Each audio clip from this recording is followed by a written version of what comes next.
The first time Celine stepped off the train and onto the cracked wooden platform of Coldridge, Wyoming, the wind nearly knocked her over. It wasn't just the wind, though. It was the weight she carried inside. In her hand, she clutched a small brown suitcase that held everything she had left in the world. Her coat was too thin for the late autumn chill, and her boots had holes at the toes, but she kept her back straight. She'd left Kansas with $20, a letter in her pocket, and the aching hope that maybe, just maybe, this job would be different, that someone would see her as more than what had happened to her. She was 29, not old by most standards, but too old for dreams that hadn't come true. The kind of tired that settled in your bones and made you forget what smiling felt like. Celine hadn't laughed in years. Not since Samuel. Not since the baby. Her fingers tightened on the handle of her suitcase. The station was quiet. Just one man working the telegraph and a horse tied up by the fence. A black buggy rolled into view a minute later. Its wheels creaked as it pulled to a stop. The driver didn't get out right away. He sat there, a tall, broad-shouldered man with a worn hat pulled low over his brow. Then slowly he stepped down. His boots hit the dirt with a dull thud, and his face was unreadable. "You Celine?" he asked.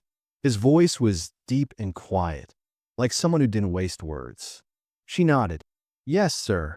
I'm Wes McAllister," he said. "Let's get going." He didn't offer to carry her bag, but he opened the door for her. That told her enough. He wasn't unkind, just used to silence. She settled onto the seat and stared at her gloved hands while he climbed back up and took the reins. The buggy rocked as they moved. Coldridge rolled past, just a few buildings, a general store, a saloon, a church with peeling white paint. The land stretched on forever after that. Yellow grass, dry fences, hills the color of old paper. A hawk wheeled overhead. The sky was so wide it made her feel small. It reminded her of the space in her chest that had never filled back in. She hadn't asked many questions when she took the job. The notice had been plain: widower in need of cook and help with children. Room and board included. Quiet home. Fair pay. Celine didn't need details. She just needed a roof and work. And maybe a place where no one looked at her with that look, the one that said pity on the outside and disgust just under it. It took an hour to reach the ranch. The house was big but tired. A porch that slumped on one side. Shutters hanging crooked. But the roof was solid and the windows were clean. Smoke drifted from the chimney. A thin girl stood on the porch, barefoot even in the cold, staring at them with wide eyes. Wes jumped down and said nothing as he untied the horses. Celine climbed out and set her suitcase on the porch. The girl didn't speak. "That's Ruthie," Wes said after a while. "Oldest." Celine gave a small wave. Ruthie didn't return it. Inside, the house smelled like ash and boiled potatoes. Clean but hollow. The rooms were plain, mostly wood and wool, a fire crackling in the main room. 3 other children huddled near it. A small boy with a runny nose, another with scabbed knees and a stubborn set to his chin, and a little girl sucking her thumb. "I'll show you the kitchen," Wes said. "Then the spare room. You'll sleep there." She followed him, her boots clicking against the worn floorboards. Her fingers itched to touch things, straighten a chair, stir a pot. The kind of instincts that had never left her, no matter how much the world had stripped away. Wes paused at the door to the spare room. "You'll find the stove works. Water's from the pump out back. We don't ask for much. Just meals 3 times a day, and someone to keep the kids alive." She looked up at him. He wasn't being cruel, just blunt. His eyes were pale blue, like ice that hadn't thawed in years. "I can do that," she said. He nodded once, then turned away. When she closed the door behind her, Celine stood in the middle of the little room and let the silence swallow her. A bed with a patchwork quilt, a wash basin, a chair. She touched the wall with one hand and felt the chill pressing through it. There was no lock on the door, but there was quiet. That was worth something. Later, she cooked supper. She didn't ask where anything was. She found her way like she always had, through feel and guesswork. She peeled potatoes, boiled beans, warmed up cornbread from a tin. When she set it all on the table, the children stared like she was some ghost. "Go on," Wes said, and they obeyed. No one spoke while they ate. Ruthie didn't touch her food at first. The boy with the scabs shoved beans into his mouth like he was afraid they'd vanish. The smallest girl dropped a piece of cornbread on the floor and cried until Celine picked it up. Celine sat across from Wes. He didn't look at her, but he said after a while, "That's better than I've had in months." "Thank you," she replied softly. Ruthie looked up then, just for a second. That night, Celine lay in the small bed and stared at the ceiling. The wind rattled the windows. Somewhere in the house, one of the children coughed. She kept seeing Ruthie's face, those hollow eyes, the wary glance. She knew that look too well.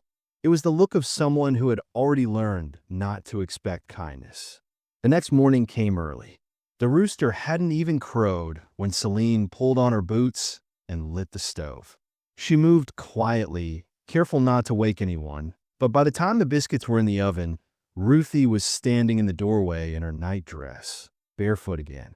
"You don't have to cook," the girl said. "I know," Celine answered. "But I want to." Ruthie didn't reply, just stood there, arms crossed. Celine could tell she was testing her, waiting for something to slip. She poured a little warm milk into a cup and offered it. Ruthie took it slowly, drank half, then left without a word. Wes came in a little later, dust on his shoulders, already dressed for work. He said nothing, but ate 3 biscuits and nodded once before heading out again. The children followed suit, quiet and watchful. The days started blending. Celine found a rhythm. Cooking, cleaning, helping the kids wash, sew, mend. She didn't speak unless spoken to. She didn't ask questions, but she watched. She saw the way Wes's jaw clenched when the smallest one cried too long. How Ruthie flinched when someone raised their voice. How the middle boy, Eli, hoarded bits of bread under his bed like he thought someone would take it from him. Celine never judged them. She only folded their clothes with steady hands, made their soup hot, and waited. She didn't need to know everything right away. Truth had a way of rising on its own, like steam from a boiling pot. She didn't expect to feel anything, not for them. Her heart had been a locked room for years, but it stirred the first time Ruthie sat beside her at the hearth without being asked. The second time, she told Celine the names of the chickens. The third time, she smiled. It was small, but it broke something open in Celine's chest. She hadn't come here to belong, but maybe she already was. The cold days passed slowly, but the McAllister household began to shift in quiet ways. Celine noticed it in the small things first. Eli, the scab-kneed middle boy, started leaving his bread crusts on the table instead of hiding them under his bed. Ruthie began brushing her own hair in the mornings. The littlest one, Maisie, reached for Celine's apron when she was scared of the wind howling outside. And James, who rarely spoke more than 2 words, now lingered in the kitchen after dinner, pretending to study the cracks in the floor while Celine dried the dishes. Celine didn't press them. She let the silence speak when words weren't ready. Children like these, children who'd seen too much grief, too much loneliness, they didn't open up because someone asked. They opened up when someone stayed. It was Ruthie who first offered something close to a secret. They were hanging laundry outside one afternoon, the sun barely cutting through the cold. Celine was pinning a sheet to the line when Ruthie said quietly, "Mama used to sing when she hung the clothes." Celine kept her hands moving. What did she sing? Ruthie shrugged. Nothing happy, and that was all she said. But it was more than Celine had expected. She learned the children's rhythms in pieces. James was sharp-eyed and guarded. He liked order, straight lines, clean socks, a bedtime that didn't change. He didn't speak often, but when he did, it was thoughtful. Eli, on the other hand, had a wild streak. He picked fights with his brother and stole apples from the neighbor's orchard when he thought no one would notice. Celine caught him once and didn't scold him, just handed him a knife and told him to peel it properly. That confused him more than a spanking ever would have. Maisie was soft-cheeked and dreamy. She followed Celine from room to room like a shadow. Sometimes in the dark early hours, Celine woke to find Maisie curled up beside her on the narrow bed, thumb in her mouth, silent tears on her cheeks. Celine didn't ask what the children remembered of their mother. She didn't ask how she died. But the house had shadows, the kind that moved when you weren't looking. Wes kept himself most days. He left before sunrise and returned after dark, smelling of horses and sweat. They exchanged a few words over dinner, nothing more. But once, Celine heard him in the barn long after the others had gone to bed. Talking low, almost like a prayer, she stood by the door and didn't interrupt. It was Mr. Haskins from the next ranch over who started stirring things. He rode up one day while Celine was in the garden, elbows deep in cold soil, trying to get the last of the onions in before the frost hit hard. Haskins was all smiles and false charm, leaning over the fence like he owned the place. His beard was too neat for someone who claimed to work land, and his eyes lingered too long on Celine's hands. Wes told me he finally hired a woman, he said, voice light. Figured he'd last longer this time. Celine wiped her hands on her apron. I'm here to cook and take care of the children. That's all. Sure you are. He grinned. That's what the last one said. She said nothing, just picked up the basket and turned to go. But the words followed her. You might want to ask Wes what happened to the last girl before you unpack too much. That night, she lay awake with those words rattling in her head like loose nails. She didn't believe every man with a smirk and a mouth, but something about the way Wes avoided her eyes when she asked about the job still lingered. The next morning, Ruthie was silent again. She didn't help with the dishes. She didn't sit by the fire. Celine found her in the woodshed, rocking slowly on the edge of an old crate, staring at nothing. When Celine asked what was wrong, Ruthie muttered, I saw him. Haskins. I hate when he comes. Celine crouched beside her. Why? Ruthie didn't answer at first. Then she whispered, he tried to buy James once. Said Papa should sell him since he's too small to work. Celine's blood ran cold. She smoothed Ruthie's hair back. Your father would never let that happen.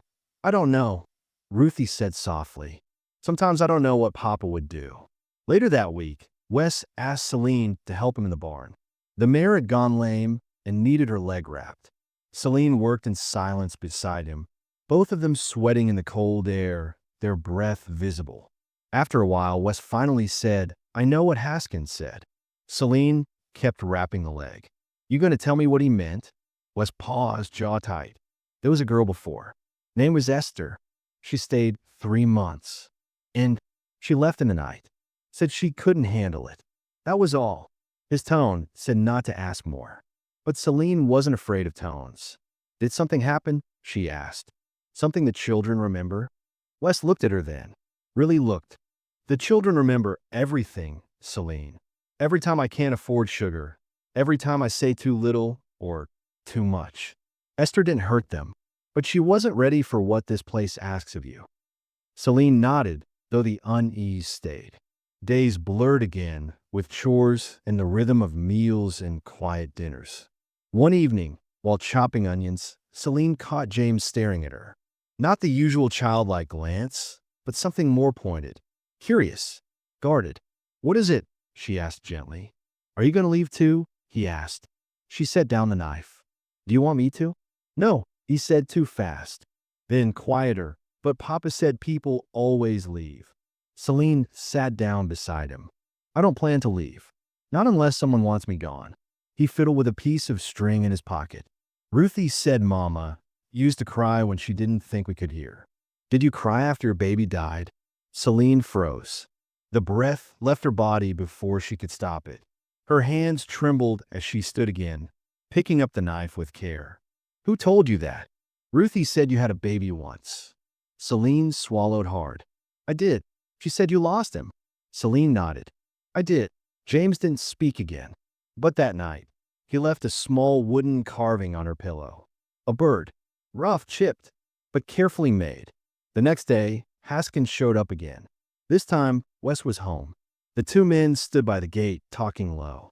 Celine watched from the window as Haskins leaned in close, too close, and Wes stepped back with a face like stone. Celine stepped out onto the porch, just in time to hear Haskins say, "You're going to need more than a cook when the storm hits. That roof's already leaking. I'll handle it," Wes said flatly. "Maybe, but that girl inside, she don't look like she can take much more." Celine let the screen door slam behind her. "If you have something to say to me, say it." Haskins turned with a wide smile. "Just saying this place breaks people. Thought you should know." Celine didn't answer. She just stared until he left. When she turned back to Wes, he looked tired, older than his years. "He wants to buy part of the land," he muttered. "Been at me for months." "Will you sell?" she asked. He didn't answer. That night, the wind howled. A storm rolled in fierce and fast. The roof did leak, and Celine moved pots around like a dance to catch the drops.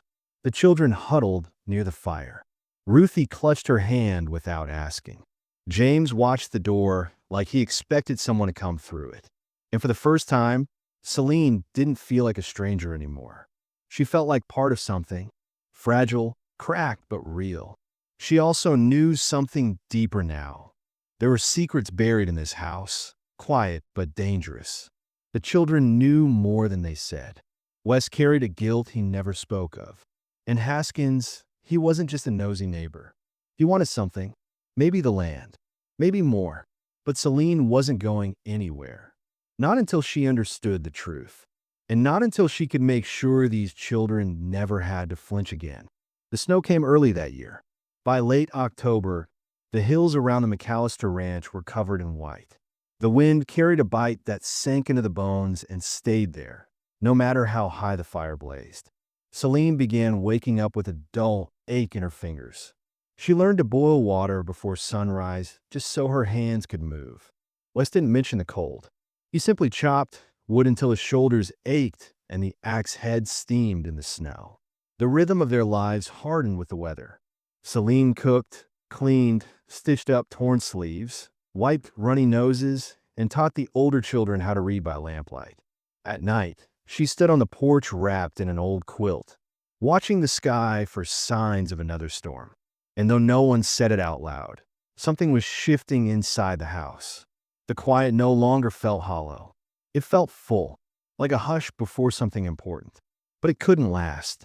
The first sign was Ruthie's silence.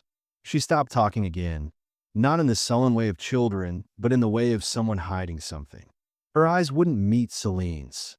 She moved more slowly, clinging to Maisie too tightly, and flinched every time someone knocked on the door. When Celine asked her what was wrong, Ruthie said only, "Don't worry, Miss Celine. It's not your trouble." But it was. Celine knew by now that anything that hurt those children hurt her too. Then came the letter. It arrived in the hands of a writer with a government seal, and Wes met him at the gate. Celine saw the conversation through the window, though she couldn't hear it. The man handed Wes a thick envelope. Wes didn't open it right away. He stuffed it into his coat and returned to the barn, his shoulders stiff. Celine didn't ask. But later that night, when he didn't come in for supper, she walked out there herself. He was sitting on a crate near the stall, the letter open on his knee. In his hand was a worn photograph, crumpled like it had been folded and unfolded too many times. "Is it about the land?" Celine asked softly. Wes didn't look up. "It's from Margaret's sister. She wants to take the children." Celine's stomach dropped. "What?" "She's petitioned the state. Says I'm not fit to raise them. Says they deserve a proper home in St. Louis." "Why now?" She said someone's been writing her, telling her lies. "Who?" Celine asked, though she already had a name in her mind. Wes looked up. "Who do you think?" Celine's jaw tightened. "Haskins." He nodded once. "He's been after this land for a long time. Margaret never liked him. He always had a way of slithering into places he didn't belong." Celine folded her arms. "You can fight this. I can try. But the state listens to blood, not farmers with bad roofs and hungry kids." That night, the mood in the house changed. The children sensed it. Eli threw a fit at bedtime, kicking the wall until his foot bled. Ruthie refused to come down for breakfast the next morning. Even Maisie cried for no reason, curled up in Celine's arms like a kitten. Wes didn't sleep. Celine saw the light in the barn burning all night. The next blow came days later. Celine was in town, trading potatoes and 2 jars of preserve for salt and kerosene. She heard it outside the general store, whispered by the bank clerk's wife, how that widower out on the ridge was about to lose his children for good, how the girl he'd hired had no business raising anyone, not after her own baby died. Celine stood frozen behind a rack of flour sacks as the words twisted through her like knives. She returned to the ranch in silence, riding the borrowed cart with stiff arms and gritted teeth. She hadn't told anyone about her past. Not really. She told Ruthie once, but in the softest of terms. Someone had dragged her secrets into the open. Someone wanted her gone, just like Esther. She found Wes by the fence, mending a post with calloused hands. "They're spreading lies about me," she said. Wes stopped hammering. "I know. You didn't ask," she added. He looked at her, quiet. "Didn't have to." She waited. "You believe them?" "No." That was all he said, but it was enough. Still, the damage had been done. Haskins returned 2 days later, this time bringing a man in a long coat with county papers in hand. They stood on the porch, asking to inspect the children's rooms, see the food supplies, check the roof and the firewood. Celine kept her voice calm, her hands steady. But Ruthie trembled beside her, and James looked at the man like he might run. After they left, Wes slammed the barn door so hard it knocked a lantern from the wall. Later that night, Celine sat in the kitchen staring at the cold remains of supper. Ruthie came in barefoot, eyes wide with worry. "I heard something," she whispered, "out by the back field." Celine rose instantly. Wes was out there somewhere fixing the windmill.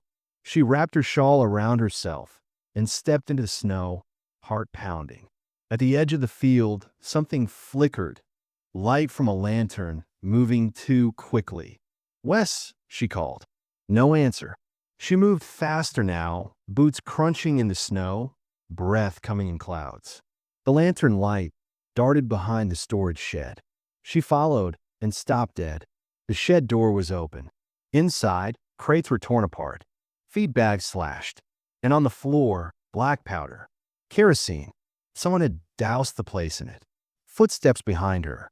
She turned fast. Haskins stood there, lantern in hand, smiling. "Just checking the property lines," he said. Celine's mouth went dry. "You set this up. Be careful with your words, Miss Celine." "Why? Planning to report me too?"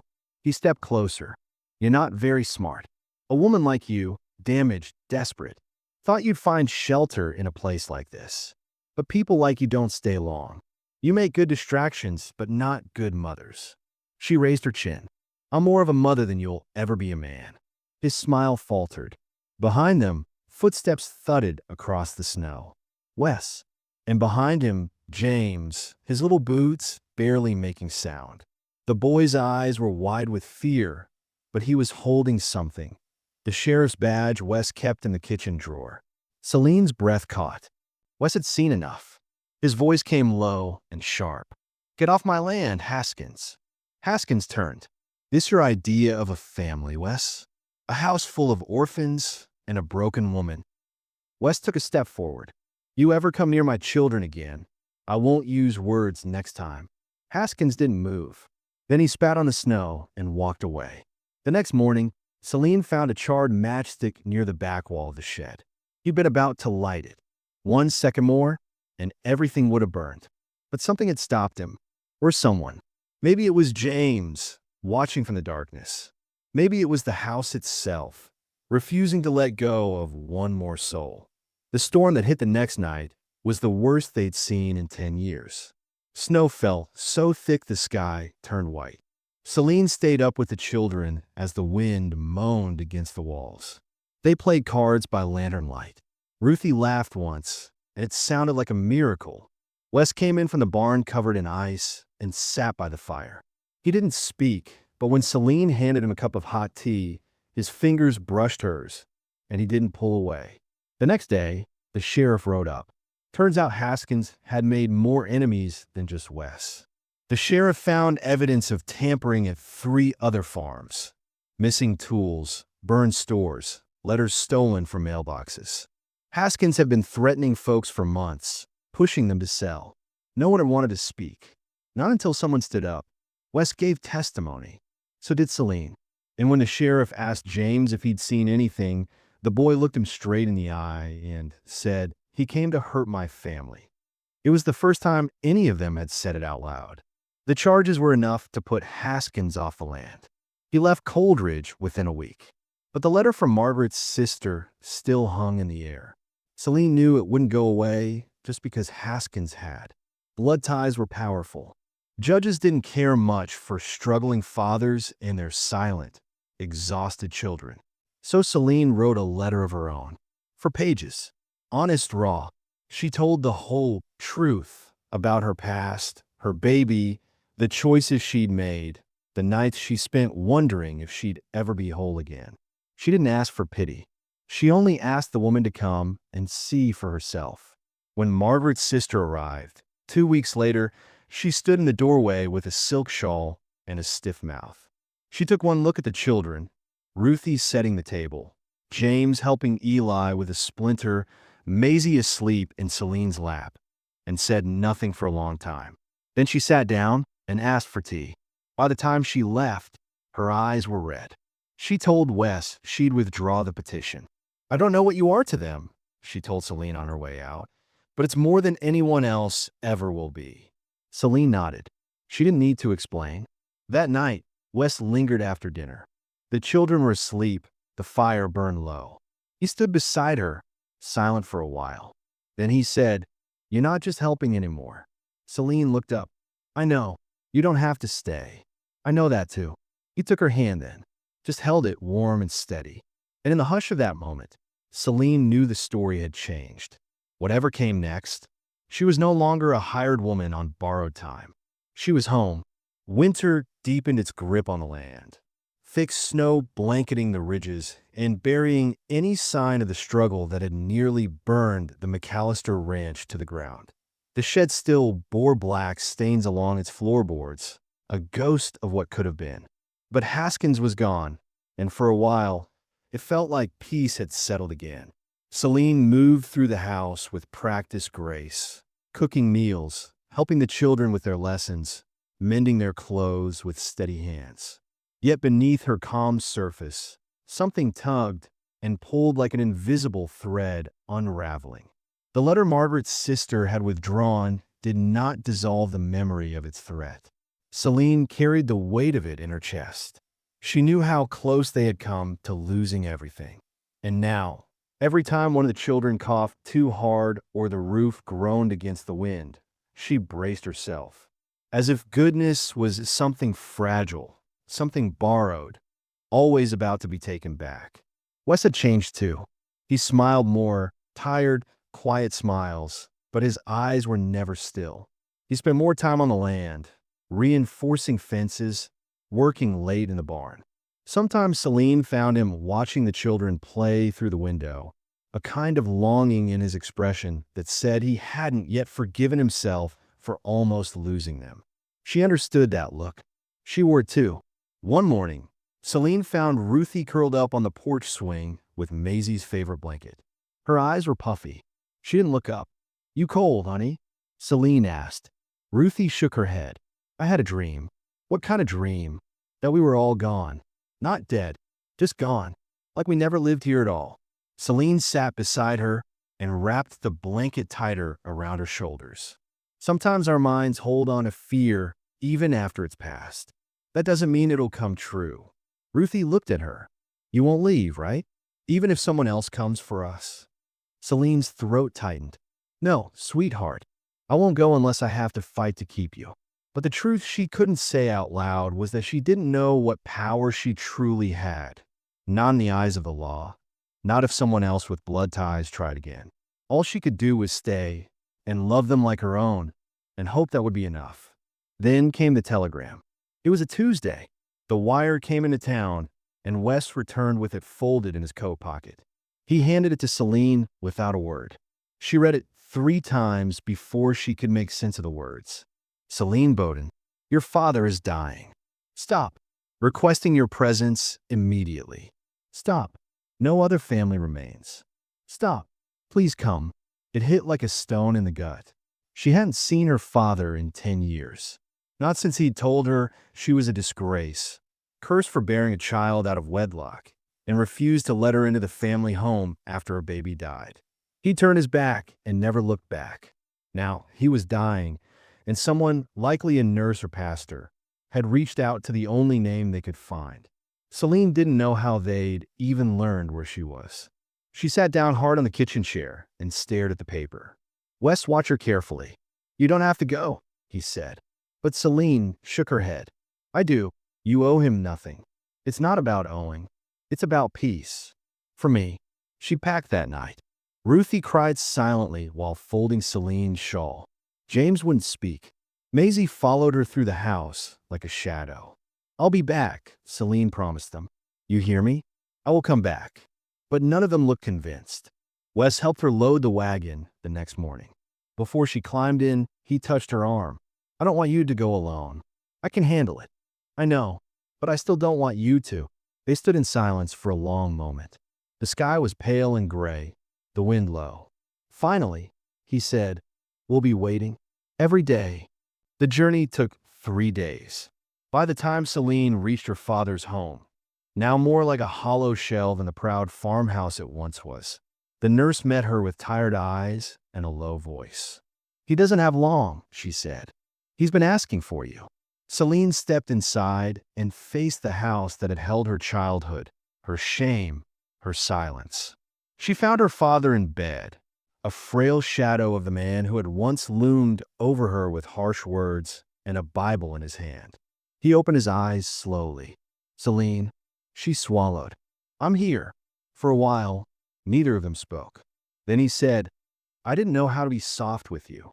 I didn't know how to forgive." Celine stared at him. "I didn't need soft. I needed you not to throw me away." He closed his eyes again. "I know. I've been asking God to let me say sorry. I never got the chance." Tears slipped down her cheeks. She wasn't even sure what she felt: grief, anger, something in between. "I made a life," she told him. "Without you. Without your help." He gave a slow nod. "Good. I hope you would." He died the next morning.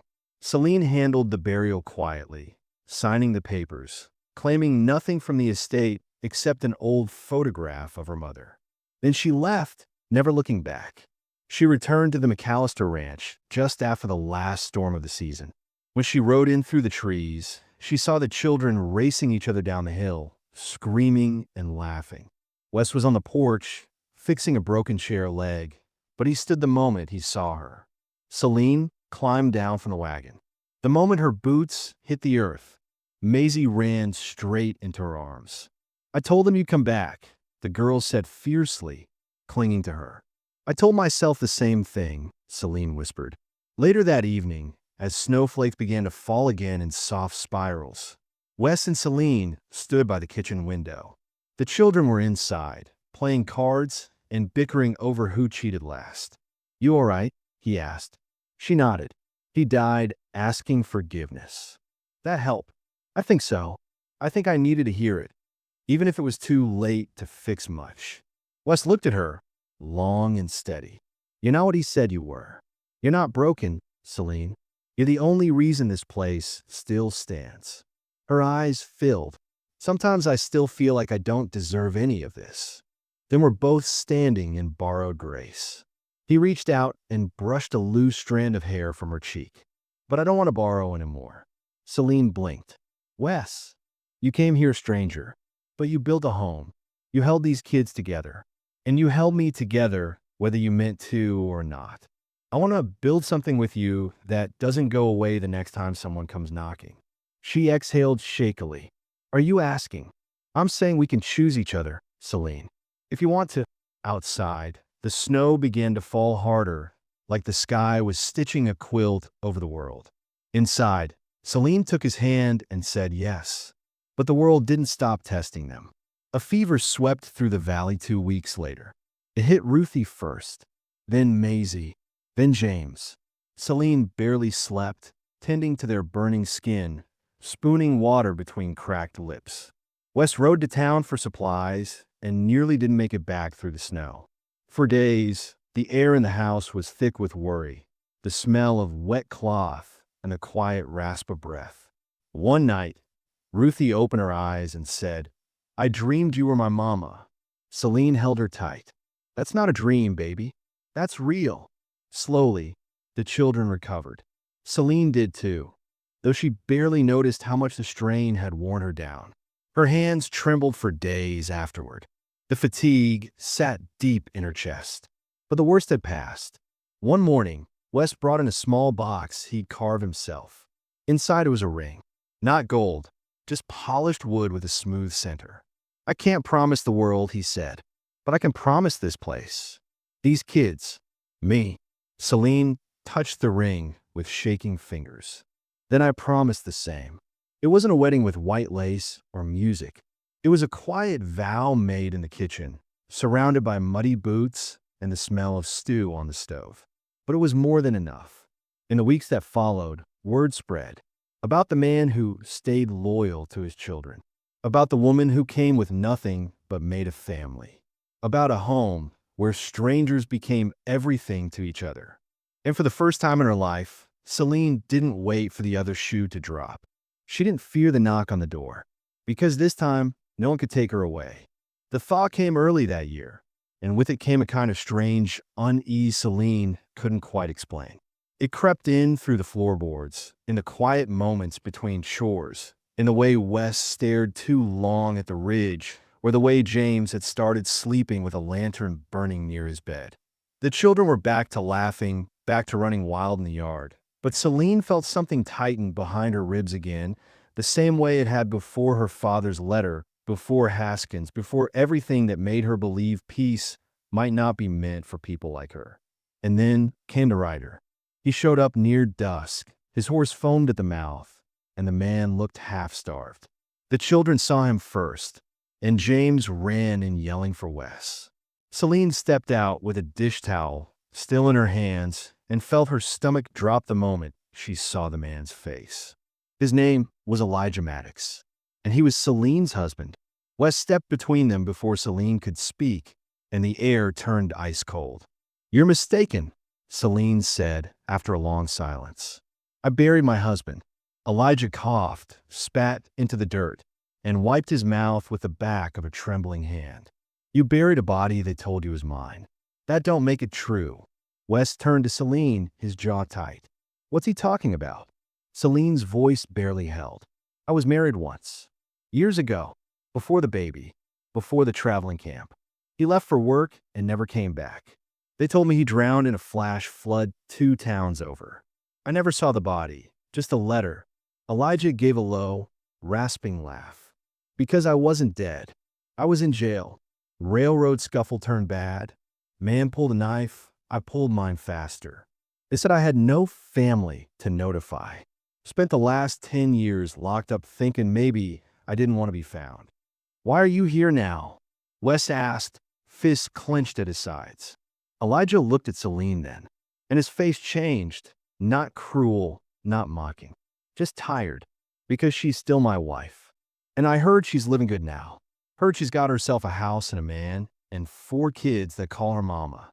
The word wife hit like a slap. Celine took a shaky step back. "What do you want?" He shrugged. "I don't know yet, but I figured I had the right to see her face before I decided." Wes stepped forward, eyes burning. "You're not taking her anywhere. Or them." But Elijah didn't flinch. "I didn't say I would. Not yet." That night, the house was quiet in the wrong way.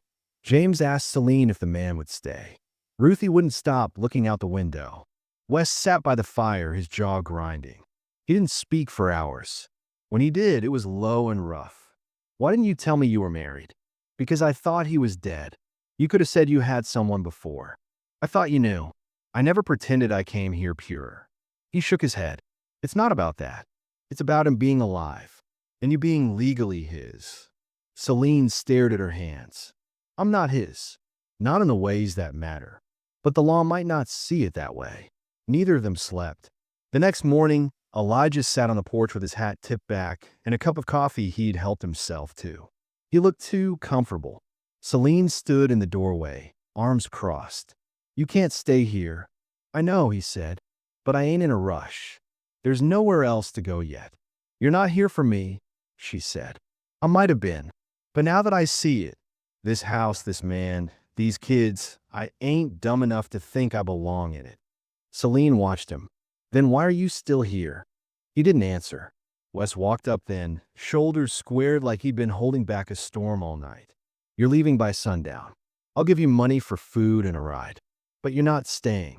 Elijah stood, and for a second Celine thought it might come to blows. But the other man just nodded. I'll be gone. I just wanted to see. That's all. That afternoon, Celine found Elijah near the barn, kneeling beside the old fence, looking out at the fields. You were always meant for more than a house like ours, he said. She didn't answer. I left you with nothing. I know that now. You looked at me like I could give you everything. And I just ran. I mourned you, she said quietly. I buried what I thought was you. I built a new life because I had no other choice. I know. His voice cracked. That's why I ain't asking you to leave it. But I think someone else might. That night, as promised, Elijah rode out. No threats, no last words. Just a man too late, vanishing into the horizon he once chased. But the damage had been done. 2 weeks later, a letter arrived from county office. A neighbor had reported the incident, Celine's marriage being in violation of state law if her first husband still lived. Even if unintentionally, she had committed bigamy. The letter advised her to come forward and file to dissolve the marriage formally or face legal consequences. Wes read it twice, then burned it. We'll ride out to the office and handle it proper, he said. You'll sign whatever papers they need. You didn't lie. You believe what they told you. No one's going to take you from us. But Celine couldn't shake the guilt. It still feels like a betrayal. Wes turned to her, took her hands in his. You didn't betray anyone. You survived. You loved. You saved us. And for the first time, Celine let herself cry. The courthouse was dusty and cold, tucked between two sagging storefronts. They traveled there with the children asleep in the wagon bed. The clerk raised an eyebrow when Celine explained, but he nodded after she finished. It happens more often than you think, he said. Paperwork's paperwork. We'll file the annulment. You'll be free. Clean. Celine signed her name with shaking fingers. When they stepped outside, the wind felt different. Colder, but clear. The kind of wind that cleared dead leaves and made way for something new. That night, Wes built a fire outside and roasted fresh bread on a stick with the children. Celine sat beside him, watching the flicker of light dance in his eyes. You sure you still want this? She asked. Even after everything. He looked at her like she was the answer to a question he'd spent his whole life asking. I never stopped. The stars spread wide over the valley. The kids laughed over burned crust and sticky hands. The fire crackled low and safe between them. And the past, once sharp and jagged, now lay behind them like a trail they had walked through, scarred but still standing. Celine looked up at the sky, then at the family she hadn't meant to find, the man who had waited through silence and storm, a man who never asked for more than what she could give. This was her life now. Not perfect, not easy, but honest. And no one, not the past, not the law, not even death itself, was going to take it from her again. Spring came late that year, and when it did, it settled gently over the valley like a long-held breath finally exhaled. The snow melted in slow drips off the roof. The creek behind the barn swelled, and green crept its way back into the hills. Celine stood barefoot on the porch one morning, coffee in hand, watching Ruthie braid daisy chains for little Maisie. James whittled by the fence post, and Eli tried his best to chase a rooster he'd never catch. The world didn't feel dangerous anymore, just delicate and real. Inside, Wes moved quietly through the kitchen, humming a tune she couldn't name. There was something different in the way he looked at her these days, not with pity or worry, but with deep, steady trust. The kind of trust that doesn't fade even when the storms come. She'd spent so much of her life afraid to be seen fully. But here, she didn't need to hide. The papers had come back stamped and official. The law no longer held her to a man she didn't know anymore. There was no need to talk about Elijah now. Not to the children, not to each other. He had been a shadow passing through, not a thief of what they had. Just a hard memory laid to rest. Celine's world was not perfect, but it was hers. She still carried the weight of the things she'd seen. Her father's bitter voice, the way townspeople had looked through her as if she didn't belong, the nights she slept cold with a baby in her arms and no name to give. But now that weight had shape. It wasn't emptiness anymore. It was the very thing that made her strong. One quiet afternoon, she took Maisie's small hand and walked her to the edge of the ridge where wildflowers bloomed. They sat side by side on a flat rock. The sky above them stretched wide and endless. "Mama," Maisie whispered, curling against her. "Were you ever scared?" Celine smiled, brushing a curl behind the girl's ear. "All the time. But you stayed." "I did," she said, "because even when you're scared, you can still choose to love." Maisie thought about that, then nodded like she understood more than a child should. They stayed there until the sun dipped low and orange, until the land looked like it had been painted just for them. When they walked back, Wes was waiting at the gate, his hand out, the same quiet way he always stood. The man who had never promised her more than today, but gave her a future anyway. That night, as the fire dimmed and the children slept tangled in quilts and each other's arms, Celine stepped outside alone. The stars were brilliant above the barn, scattered like pieces of every road she'd walked to get here. She thought of the girl she'd been, waiting tables in silence, hiding bruises in the shadows of tents, folding tiny clothes that never got worn. That girl would never have believed this life, would never have dared. Celine touched her chest, right over her heart. It beat steady and full. She had become what she thought she'd never be. A mother, a wife, a woman with a home not just built from wood and stone, but from forgiveness, from fire, from choice. The past had not broken her. It had carved her. And in the end, she hadn't just survived. She had lived.